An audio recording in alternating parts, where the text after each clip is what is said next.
And Nancy is with me from Miami. Nancy, let's start with this latest batch of hacked emails. In one of them, Clinton's press secretary writes that the Justice Department had alerted him to a court filing it was about to make regarding Clinton's emails.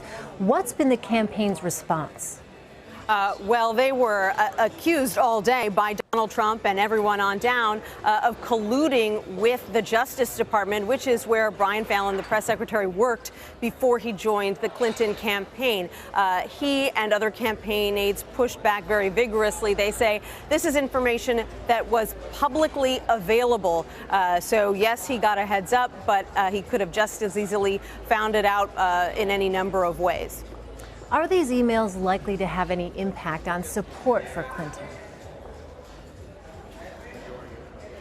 It's hard to say, Elaine. You know, there are a lot of emails in this batch that have to do with people who are fans of Hillary Clinton, high-profile supporters, and aides within her campaign saying that they wish that her message could be tweaked this way or that way. And that's the kind of thing you never want to get public. It's essentially the sausage making of any major campaign going on, where you're constantly trying to spin your positions, figure out if you need to tweak your positions. That kind of thing is sort of dirty laundry that nobody likes to have out there in the open. At the same time, none of it is all that shocking.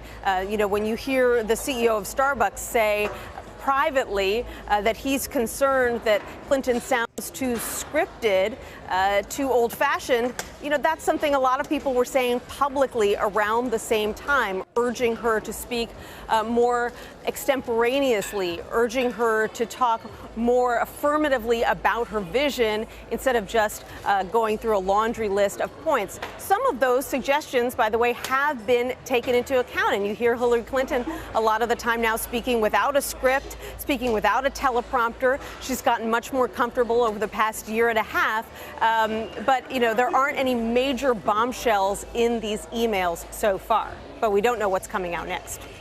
All right, Nancy, as we saw, Clinton campaigned with former Vice President Al Gore. Their personal history has been described as competitive and icy. Why use Gore as a surrogate, and why now? For a couple of reasons. First of all, because they know that young voters in particular are saying that they might vote for a third-party candidate, someone like the Green Party's Jill Stein, someone like Gary Johnson, a libertarian. And so they are very eager to get the message out there that, you know, if you cast a protest vote like that, it could have real implications. And Al Gore, as he said himself today, is kind of the living embodiment of those repercussions. Here in Florida, Ralph Nader, the Green Party candidate in 2000, got about 100,000 votes. And don't forget that Al Gore lost by only 537 votes here. So is Ralph Nader the reason that Al Gore lost the presidency? Not necessarily, but he was a factor, and that's a piece of history that Hillary Clinton and Al Gore want to remind young voters. Beyond that, someone who has an incredible amount of credibility on the environment. And so while he's not someone